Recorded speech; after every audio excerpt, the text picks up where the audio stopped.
Aujourd'hui, nous avons Mathieu et Léonard pour nous présenter la collection Family Tree W21. Qu'est-ce qu'on peut dire sur cette gamme Family Tree? La Family Tree, comme son nom l'indique, c'est l'arbre généalogique de Burton, c'est-à-dire l'essence même de la marque. On a toujours développé depuis le début des shapes particuliers, atypiques et essayé de faire évoluer les choses. Donc là, c'est ni plus ni moins que le laboratoire de recherche de shape de Burton. Ça s'adresse donc à des riders qui sont un petit peu avides de nouveautés, hein, qui ne cherchent pas forcément des repères dans notre collection. Tout à fait, en fait, on a une gamme plutôt bien établie avec des customs, des process, des custom X. Et là, on va chercher l'originalité, la planche que tout le monde n'a pas, un petit peu particulière et un petit peu, enfin, plus typée freeride backcountry aussi. Un peu une attitude qu'on a dans le surf d'eau avec des quivers, pas mal de choses qui détonnent et qui sont différents au final à utiliser. Tout à fait. Ce que je rajouterais également sur cette gamme-là, c'est qu'on a eu des modèles assez emblématiques qui sont vraiment nés dans la gamme Family Tree. Je pense à une Skeleton Key, à une Fly Attendante, et qui maintenant sont vraiment inscrites et sont passées dans la gamme traditionnelle et sont vraiment devenues des piliers de la gamme traditionnelle de chez Burton. Côté sérigraphie, c'est Ty Williams qui a designé les boards Family Tree cette année. Et je crois qu'on le retrouve également sur d'autres produits de la collection, Léo. Oui, la collaboration a été poussée un petit peu plus loin cette année. C'était hyper intéressant d'ailleurs, parce qu'on la retrouve sur notre gamme Outerwear AK, sur des produits qui sont ce qu'on appelle best in class chez nous, avec le AK, donc des produits plus typés backcountry randonnée, avec des collaborations avec Gore-Tex, des sous-vêtements techniques, mais également des masques avec Canon. Matt, tu peux nous en dire plus sur Ty Williams éventuellement? Alors en effet, c'est vrai que c'est, comme Franck le dit, c'est un artiste qui est bien connu chez Burton parce qu'il a déjà réalisé pas mal de choses, dont la Fly Attendante de la saison passée. Là, il a l'occasion de s'exprimer sur l'intégralité de la collection Family Tree de la saison W21. C'est un artiste qui est également assez influent dans le milieu de l'outdoor et du board sport parce qu'il a fait pas mal de collabs, que ce soit avec Nike et également Patagonia, je crois. Et il a un style graphique vraiment assez marqué qui correspond bien à ce qu'on veut faire avec Family Tree. Il s'inspire beaucoup du côté nature, forêt. Voilà, il y a pas mal de dessins avec des feuilles, beaucoup l'océan, le milieu aquatique. Je crois que c'est également quelqu'un qui est assez influent dans le milieu du surf d'eau. Donc voilà, n'hésitez pas à aller faire un petit tour, ce que vous pouvez voir sur son site internet qui est www.ty-williams.com et vous aurez un aperçu voilà, du talent du garçon et des compositions qu'il peut faire. Alors maintenant, on va rentrer directement dans la présentation de la collection Family Tree avec des généralités sur la collection dans un premier temps. Léo, qu'est-ce que tu peux nous dire de cette collection? Alors, on est parti de l'adage qu'on adore, qui est less is more.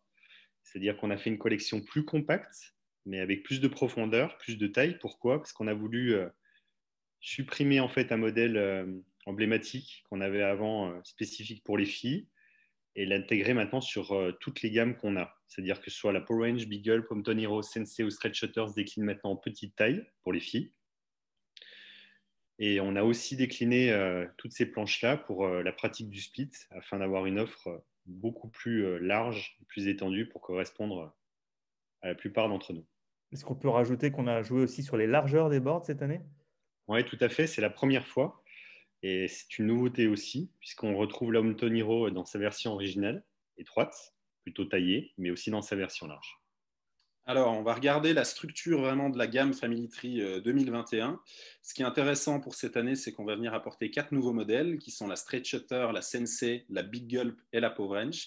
Et on va garder vraiment la board phare et emblématique de la gamme, qui est la Pompton Hero, qui sera cette année déclinée chez l'homme, sur des petites tailles comme Léon en a parlé, chez la femme.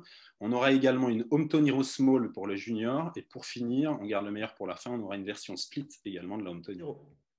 Alors, on va commencer par la première nouveauté de la collection Family Tree, c'est la Pro Wrench. Littéralement, c'est la clé à poudreuse. C'est vraiment là où elle se comporte le mieux. Matt, tu peux nous en dire un peu plus sur cette board?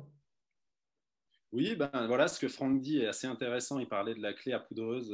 C'est vrai qu'elle a un shape, on le voit tout de suite, qui est assez atypique, particulièrement au niveau du tail. Elle a un petit swallow tail et qui est volontairement, d'où son nom, découpé en forme de clé à molette. Si on parle de son terrain de jeu, c'est évidemment la poudreuse. Voilà, ça va vraiment être une planche qui va être très confortable, facile en poudreuse, en neige profonde, assez rapide. Ça reste une planche qui va être très stable, même dans les terrains difficiles, dans les neiges trafolées. Ce qui va vraiment jouer à ce niveau-là, c'est qu'elle a un cambre qui va être un cambre plat directionnel, c'est-à-dire plat sur l'arrière pour un maximum de stabilité et de flottabilité, et puis un gros rocker pour avoir voilà, déjaugé assez facilement et même très facilement en neige poudreuse.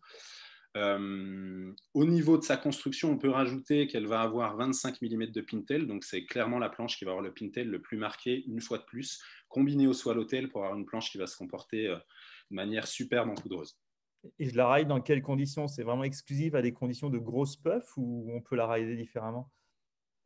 Non, pas forcément. Son shape pourrait porter confusion par rapport à ça, mais elle se comporte très bien dès qu'on a quelques centimètres de puff. Ça vient de son volume, qui est assez important sur le tout.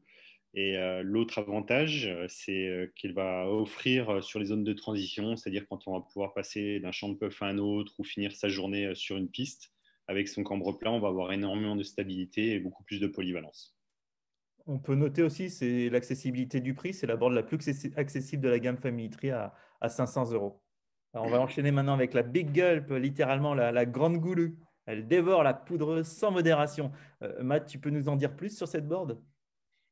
Oui, bien sûr, Franck. Donc ça, c'est une vraie nouveauté pour la gamme 2021 en Family Tree. Si on aborde la construction de la planche, ce qu'on note en premier, c'est que c'est une planche qui va être assez large, même la plus large de la collection. 25,5 au patin pour les petites tailles et on monte jusqu'au 26-27 au patin pour les grandes tailles, vraiment pour accentuer la flottabilité de la planche. C'est une planche qui va avoir un cambre directionnel avec un rocker en spatule, maximum de support, précision et de maintien sur l'arrière, et puis on vient relever le nose pour pouvoir passer plus facilement en neige poudreuse. On va noter également qu'elle a un flex twin, ça va lui permettre d'être une planche qui va être très agréable, très joueuse, et avoir un ride qui va être très équilibré. Et puis on ajoute à tout ça 12 mm de pintail pour accentuer une fois de plus la flottabilité. Ce qu'on note au niveau de sa construction et qui en fait une planche aussi un peu à part entière, c'est qu'elle va avoir un rayon de courbe qui est très court et ça va en faire une planche sur la piste également qui va avoir des transitions très rapides et qui va en faire une petite planche qui va être très joueuse et assez agréable à rider également sur la piste. Polyvalente malgré tout. Et si je me trompe, on avait déjà un concept qui était assez intéressant l'année dernière, c'était la One Hitter. Oui, tout à fait. On avait One Hitter l'an dernier qui nous a montré la voie avec une planche qui était en mid-wide. C'était une nouveauté dans cette gamme Falimetry.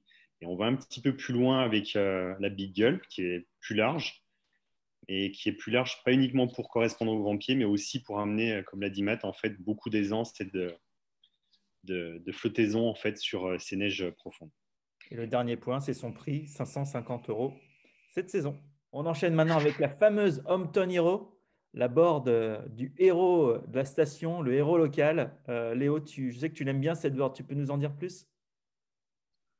Oui, alors Hampton Hero hyper importante dans la gamme Family Tree, puisqu'il s'agit ni plus ni moins de ce qu'on appelle la backbone, la colonne vertébrale de notre collection, qu'on peut assimiler en fait à une custom X de backcountry, donc avec pas mal de supports, une planche agressive mais hyper répondante.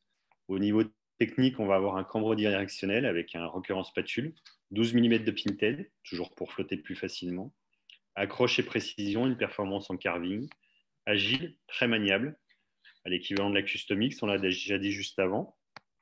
Et le gros avantage, c'est ce qu'on a vu, c'est qu'on a une pléiade en fait de choix, aussi bien pour les filles en 44, 48, 52, version traditionnelle, mais également large. Et on va les décliner aussi pour les plus jeunes en 130 et 140. Je sais que pendant les démos, je sais qu'on aime bien la proposer à des gens qui ont l'habitude d'une Custom X et de la proposer dans un groupe de board où les gens peuvent tester, faire le comparatif entre Custom X, la Fly Attendant aussi. Il y a pas mal de riders qui viennent de ces boards qui apprécient la Hometon Hero. À noter Ouais. que son budget par rapport à sa construction, 600 euros dans la collection Family Tree.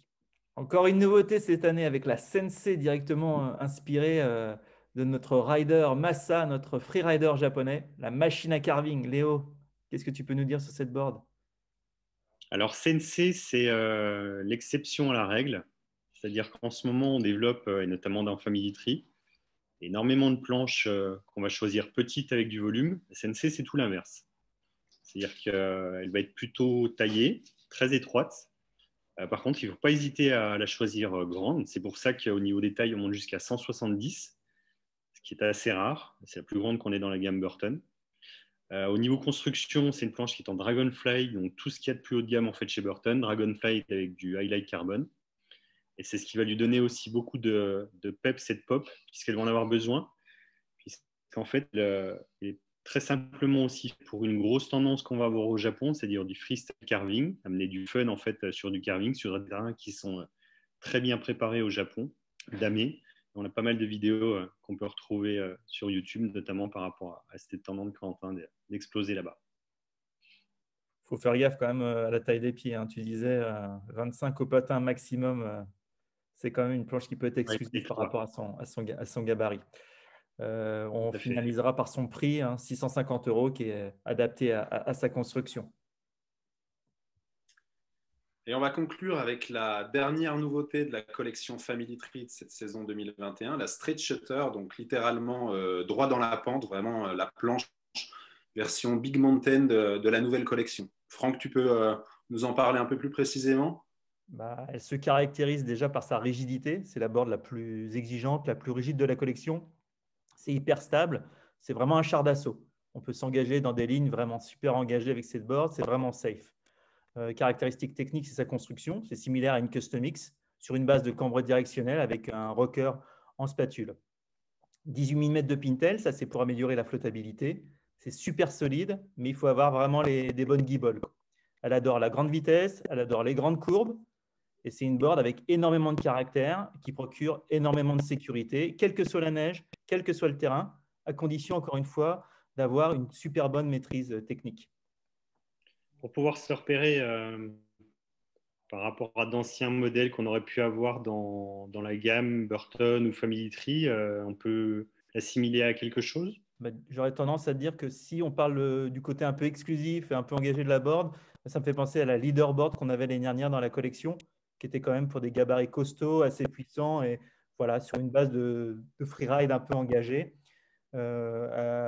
finalisé par un budget qui est à 700 €, assez similaire au budget qu'on a sur une Custom X.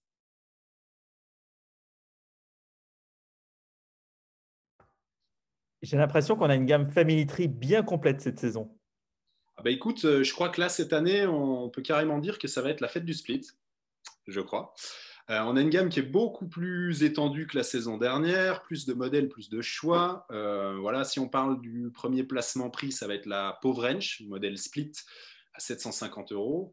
Ensuite, on va avoir le classique, vraiment la référence de la gamme Family Tree, la Hometown Hero qui va sortir à 800 € et qui va également avoir une option Hometown Hero Split X qui va être la version optimisée particulièrement au niveau de la légèreté de la planche, qui, elle, va sortir à 1400 €. Le dernier modèle qu'on va retrouver, ça va être la Straight Shutter, qui, pour sa part, va sortir à 1000 € en termes de budget. Du côté de la finition, il y a pas mal d'évolutions cette année. Il y a deux nouveautés particulières. On va retrouver ce qu'on appelle la hard glass, qui va être une finition qui se situe au niveau de la sérigraphie de la planche. On va venir vraiment poser la sérigraphie directement sur la fibre de la planche. Le but est de venir, dans ce cas-là, d'optimiser au maximum le poids et la légèreté des produits sur le split. Et la deuxième nouveauté, ça va se situer au niveau des systèmes d'attache qui ne vont plus être traversants pour avoir une finition plus qualitative au niveau de la semelle, au niveau de la finition des semelles. Donc, toujours du système d'attache Karakoram cette année. Système D'autres d'attache éléments split dans la collection? Karakoram. Et puis, bien évidemment, on complète toujours notre gamme split, alors que ce soit avec la fixation, toujours en collaboration avec Spark, la Hitchhiker, donc qu'on a dans la gamme Burton, les pots G3, et puis on va retrouver également les bâtons qui sont en collaboration depuis quelques saisons avec Black Diamond. Donc vraiment une gamme complète au niveau du split. On va conclure cette présentation de la collection Family Tree 21 par la petite cerise sur le gâteau. C'est les protos qu'on a découverts à la fin de notre présentation meeting de l'année dernière. C'est le programme Family Tree 3D. Alors, c'est vraiment en série ultra limitée pour lancer ce programme cette année, mais en tout cas, ça amène vraiment une grosse valeur ajoutée à la conception Freeride Family Tree avec des nouveaux shapes, des nouveaux châssis. Je crois que Léo, tu les as essayés. Est-ce que tu peux nous en parler un petit peu, s'il te plaît? Oui, tout à fait.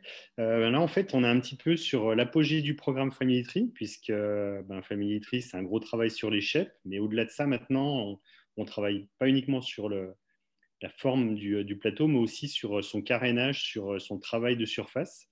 Et là, c'est vraiment un gros travail de vide qu'on peut avoir sur ces plateaux-là. Donc, il y a un travail de semelle qui est vraiment particulier, qui lui confère en fait des sensations uniques, aussi bien en flottaison qu'en accroche sur la piste. C'est déstabilisant, mais c'est super agréable.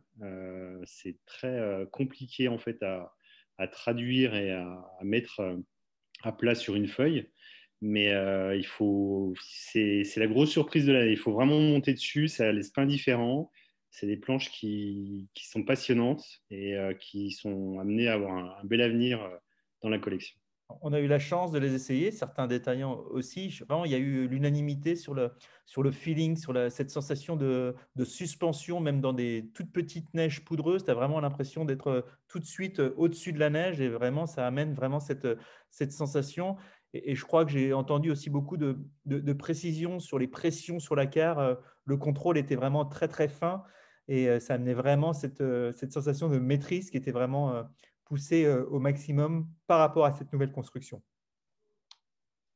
Donc pour cette gamme Family Tree 3D, 3 plateaux, on va commencer avec la Daily Driver, qui sera la plus polyvalente de toutes, sur une planche qui a une forme plutôt traditionnelle. Par contre, un gros travail au niveau des spatules, avant et arrière, qui vont la soulager dans les neiges les plus profondes. Ensuite, on passe sur la Deep Days, qui est la plus atypique. Ça a été notre coup de cœur cet hiver, avec une forme de coquillage au niveau du talon, qui lui permet de déjauger aussi bien à l'avant qu'à l'arrière, ce qui met complètement la planche en lévitation dès qu'on a très peu de poudreuse, qui donne un effet tapis volant, très agréable. Et on finit avec la Double Dog, qui est beaucoup plus agressive pour les personnes qui veulent charger un petit peu plus dans les pentes plus importantes et avec des lignes de côte qui sont bien plus tendues. Et toutes ces planches-là donc, sont pour cet hiver en exclusivité dans peu de magasins, comme l'a dit Franck, mais elles seront donc toutes à 600 €. Écoutez, messieurs, je vous remercie pour cette présentation complète de la gamme Family Tree, en espérant que toutes ces informations vous servent, bien sûr, pour pouvoir, au final, vous proposer à distance cette année, voilà, des éléments pour bien expliquer la collection, pour bien différencier les produits. Donc voilà, c'était notre première présentation. Il y en aura d'autres. On vous souhaite une très bonne journée. À bientôt.